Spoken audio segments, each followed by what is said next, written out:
प्रेक्षकांनो, छोट्या बयोची मोठी स्वप्न या मालिकेची उत्सुकता अगदी शिगेला पोहोचली. आज प्रेक्षकांनो, आज छान दाखवलंय त्यांनी. हा आरव म्हणत असतो, तुला बाबांवर विश्वास नाहीये का बयो? तू का तुझी ओळख लपवतीयस? बयो म्हणत असते, दादा तुला कसं सांगू मी? आरव म्हणतो, बयो तुझी ओळख लपवण्यासाठी दुसरीही काही कारणं आहेत का जी तू मला सांगू शकत नाहीयेस? काय नेमकं कारण आहे सांग ना मला. आता ह्या बयोला गौतमीने दिलेली धमकी आठवतीये, पण तरी सुद्धा ती आरवला सांगत नाहीये. ती विशालला म्हणते, सर तुम्ही तरी दादाला समजून सांगा ना प्लीज. विशाल आता या दोघांच्या मध्ये काय बोलणार? आता आरव म्हणतो, अगं बयो तू एवढं का टेन्शन घेतीये तेच मला कळत नाहीये. शेवटी बयो त्याला म्हणते, दादा तुला माझी शपथ आहे हा. तेव्हा आरव म्हणतो, काय बालिशपणा करतेस असा बयो? तेवढ्यात आता हिला इराचा आवाज येतो आणि हे तिघे जण खूप घाबरतात, कारण शुभंकर आणि गौतमी सोबतच आहेत ना इराच्या. आणि आता म्हणजे हे एंटर झालेत सत्कारासाठी कॉलेजमध्ये आणि आता बयो खूप घाबरते आणि आता विशाल आणि आरव दोघं मिळून तिला तिथेच लपवत आहेत एका बाजूला. पण आता इथे ना प्रेक्षकांना त्यांनी खूप वेळ सस्पेन्स ताणलाय. गौतमीला शंका येते की बयो इथे उभी आहे, पण बाय द वे गौतमी मॅडमची 13,000ची साडी खूप सुंदर आहे हा प्रेक्षकांनो. असो तर गौतमीला शंका येते की इथे बयो आहे, म्हणून ती आता या विशाल आणि आरवकडे येते आणि इकडे तिकडे शोधायला लागते. तर आता हा आरव म्हणतो, मम्मा तू काय शोधतीयेस? मग गौतमी म्हणते काय नाही, आणि ती शोधतच असते. मग विशाल जरा हुशारी करतो आणि म्हणतो, मॅडम तुम्ही बयोला शोधताय का? सरस्वतीला मी तिला बोलवलं होतं इकडे, पण ती नाही आली, काहीतरी काम आहे असं सांगितलं तिने. आता गौतमी आरवला म्हणते, हो का ठीक आहे, पण आता तू इथे काय करतोयस रे आरव?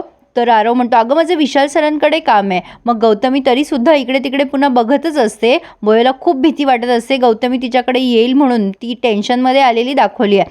मग विशाल शेवटी गौतमीला म्हणतो, मॅडम तुमचं काही काम आहे का सरस्वतीकडे? तेव्हा गौतमी म्हणते, काही नाही. मग आरवला म्हणते ती, झालंय का आरव तुझं काम? आरव म्हणतो, हो मम्मा माझं काम झालंय. मग ती गौतमी म्हणते, चल ना मग इथे का थांबलायस तू?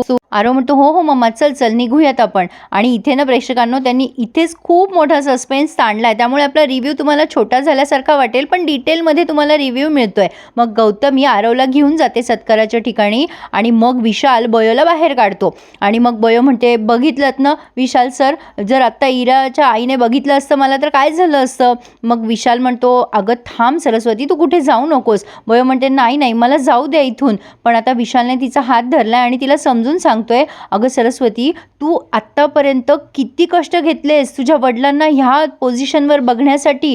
अगं तू त्यांना शोधून आणण्यापासून ते त्यांची ट्रीटमेंट करेपर्यंत किती कष्ट घेतलेत ते माहिती आहे मला, आणि आज त्यांच्या आयुष्यातला एवढा मोठा क्षण आहे आणि तू न बघता जातीयेस, हे बरोबर नाही आहे सरस्वती, तू थांबायला हवंस. आता बयो म्हणते, सर हे शक्य नाही आहे, मला इराच्या आईने बघितलं तर?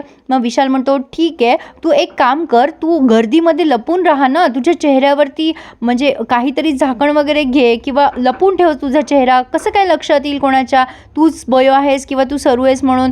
तर आता ही म्हणते, सर कसं शक्य आहे ते? विशाल म्हणतो, शक्य आहे, मी आहे ना तुझ्याबरोबर, चल मी तुला घेऊन जातो, तू सत्कार बघावास अशी माझी पण इच्छा आहे ग. म्हणजे केवढा मोठा दिवस आहे तुझ्या वडिलांसाठी आज. मग आता बयो कन्व्हिन्स होते विशालने सांगितलं त्यासाठी. मग आता इथे हॉलमध्ये आले शुभंकर, सगळेजण टाळ्यांच्या कडकडाटासह त्यांचं स्वागत करताय आणि बयो पण विशालच्या सोबत आली आहे आणि त्या एका गर्दीमध्ये ती उभी राहिली आहे. मग लगेच सत्कार सोहळ्याला सुरुवात झाली आहे. दुष्यंत सरांनी खूप छान प्रस्तावना आणि सुरुवात आणि स्वागत केलं आहे आणि शुभंकर सरांनी किती एफर्ट घेतले आणि त्या बाळाचा आणि आईचा जीव वाचवला, हे सगळं ते छान पद्धतीने त्यांनी सांगितलं आहे. मग सगळेजण शुभंकरांसाठी टाळ्या वाजवतात. आता शाल आणि श्रीफळ देऊन त्यांचा सत्कार करण्यात येतोय. आता त्या कॉलेजचे ट्रस्टी शुभंकरांचं खूप कौतुक करतात आणि मग म्हणतात की आज आम्ही काय बोलावं, आज त्यांचा दिवस आहे, त्यामुळे त्यांनीच 2 शब्द सगळ्यांना सांगावेत अशी माझी विनंती. आणि मग बयोला खूप आनंद होत असतो. आधी तर ती नाही नाही म्हणते आणि मग आता जेव्हा सत्कार बघतीये तेव्हा तिच्या आनंदाला पारावार नाही आहे, साहजिक आहे प्रेक्षकांनो. असो तर आता शुभंकर पण खूप सुंदर बोलले आहेत प्रेक्षकांनो. सुरुवातीला तर त्यांनी म्हणजे या हॉस्पिटलसाठी दिलगिरी व्यक्त केली आहे की त्यांनी नियमांचं उल्लंघन करून हे ऑपरेशन केलं आणि त्यासाठी माफी सुद्धा मागितली आहे. आणि मग त्यांनी इरा आणि आरव त्यांना असिस्ट करत होते, हा त्यांच्यासाठी किती मोठा प्राऊड मोमेंट होता हेही सगळ्यांना सांगितलंय. खूप छान वाटलंय शुभंकरांचं भाषण ऐकून. आणि ते ह्या सगळ्यासाठी प्रेरणा म्हणून बयोला क्रेडिट देतात. ते म्हणतात की आपण जेव्हा एखादी गोष्ट करतो त्यासाठी आपल्याला कोणीतरी प्रेरणा देतं, कोणीतरी प्रोत्साहन देतं, तसं माझ्या मुलीने मला प्रोत्साहन दिलंय, माझ्या बयोने. आता हे ऐकल्यानंतर बयोचे डोळे पाणावलेत. मग ते बयोबद्दल पण सांगतात. माझी बयो, तिला खूप शिकायची हौस होती. तिला लहानपणापासूनच डॉक्टर व्हायची इच्छा होती. तिच्या आईने आणि तिने पाहिलेलं ते स्वप्न होतं आणि त्यासाठी ती खूप मेहनत घ्यायची. पण आज माझी बयो इथेच आहे. आता असं म्हटल्यानंतर सगळेच जण इकडे-तिकडे बघायला लागतात. बयो पण घाबरते. तिला वाटतं डॉक्टरांना कळलं, म्हणजे शुभंकरांना कळलं की काय ती आहे जिवंत म्हणून. मग आता शुभंकर म्हणतात, ती तुम्हा सगळ्यांच्या डोळ्यात एक आशा बनून आहे. ती मला तुम्हा सगळ्यांच्या डोळ्यामध्ये दिसतीये. माझी बयो माझ्यासाठी जिवंत आहे. ती जर आज इथे असती तर तिला ह्या सगळ्या गोष्टींमुळे खूप आनंद झाला असता आणि खूप अभिमान वाटला असता. माझी बयोच माझी प्रेरणा आहे असं त्यांनी सांगितलंय. पण आता हे सगळं ऐकून ऑब्व्हियसली इराला फार वाईट वाटलंय. आता मध्येच सुमन आरवला म्हणते, अरे आरव, मला पण भाषण करायचं आहे काय? आरव म्हणतो, ए तुला कोणी सांगितलं हे सगळं आत्या? आता सुमन म्हणते, अरे मला इरा म्हणली की मलाही भाषण करावं लागेल, मला टेन्शन आलंय रे. आरव म्हणतो, नाही ग नाही, तुला काही भाषण वगैरे नाही करावं लागणार आहे. ही इरा पण ना काही पण सांगते तुला. मग सुमनचं टेन्शन जरा कमी झालंय. आता अचानक बयोच्या समोरची गर्दी सरकली आहे आणि शुभंकरांना चक्क सरू समोर दिसली आणि तेही ॲप्रनमध्ये. आता मात्र शुभंकर खूप आश्चर्यचकित झाले आणि प्रेक्षकांनो, इथे आपली उत्सुकता खूप खूप ताणून धरली आहे. आता बयो पण घाबरते, कारण ते म्हणतात, सरू इथे काय करतीये? आता बयो पळत सुटते पुढे. शुभंकर तिच्या मागे, शुभंकरांच्या मागे गौतमी, इरा, सुमन, आरव, विशाल सगळेच जण. मला ना प्रेक्षकांनो इथे हंगामा पिक्चरची आठवण झाली. भारी दाखवलंय त्यांनी. पण आता बयो पळत पळत जात असते तेव्हा तिचं आय कार्ड आणि पुस्तक त्या सॅकमधनं खाली पडतं. गौतमी शुभंकरांच्या मागे येते आणि म्हणते, अरे का असं धावत सुटलंस तू मध्येच? भाषण सोडून ते सरूला बघायला धावलेत प्रेक्षकांनो. आता हे शुभंकर तर, अगं मी सरूला बघितलं. गौतमीला शंका आलेलीच असते, ती इथेच कुठे जवळपास आहे. ती म्हणते, नाही ती इथे कशी येईल? तेव्हा शुभंकर म्हणतात, अगं नाही, मी बघितलं तिला, तिने मला बघितलं आणि धावतच सुटली. म्हणजे तिने ॲप्रन पण घातलेलं होतं ग, अशी का पळाली ती? आता इरा जरा हुशारी करते प्रेक्षकांनो. इराचं लक्ष अचानक बयोच्या आय कार्डकडे जातं. बरं आता तिला कसं कळलं असेल बरं हे बयोचंच आय कार्ड आहे? असो, आता हे आपणच इमॅजिन करून घ्यायचं की तिला कळलंय. तर आता ती हुशारी करते. यांचं बोलणं सुरू असताना तिच्या पायाने ते आय कार्ड पुढे घेते, पण ते पुस्तक मागे राहतं, ते काही इराला दिसत नाही.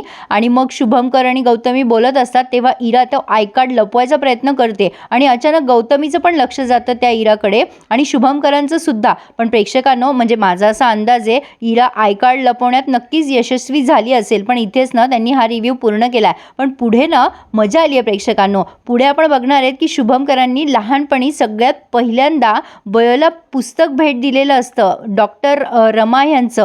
तुम्ही जर पहिल्या भागापासून ही मालिका बघत असाल तर तुम्हाला हे माहितीच असेल. बयोने ते सांभाळून ठेवले. आता शुभंकरांनी पुस्तक बघितलं, त्यामुळे त्यांनी स्वतः त्यावर हाताने लिहिलेलं असतं, डॉक्टर शुभंकरांकडनं बयो सप्रेम भेट. आता हे सगळं त्यांना दिसलंय. त्यामुळे प्रेक्षकांनो, मला नाही वाटत आता काही शंका कुशंका राहिल्यात की सरूच बयो आहे हे शुभंकरांना समजच असणार आहे. त्यामुळे आता बघायला नक्कीच मजा येणार आहे. पण आता ही सरूच गायब होते की काय, म्हणजे बयोच गायब होते की काय, इथून ते बघूया. बयो जर शुभंकरांच्या समोर आली तर नक्कीच आरवला, आपल्या सगळ्यांना आणि विशालला आनंदच होणार आहे आणि सुमनला सुद्धा. आजचा रिव्ह्यू तुम्हाला कसा वाटला प्रेक्षकांनो, मला नक्की कमेंट करून कळवा. आणि हो, आपल्या चॅनलला सबस्क्राईब करायला प्लीज विसरू नका, कारण उद्या पण हा रिव्ह्यू बघायला मजा येणार आहे तुम्हाला. धन्यवाद.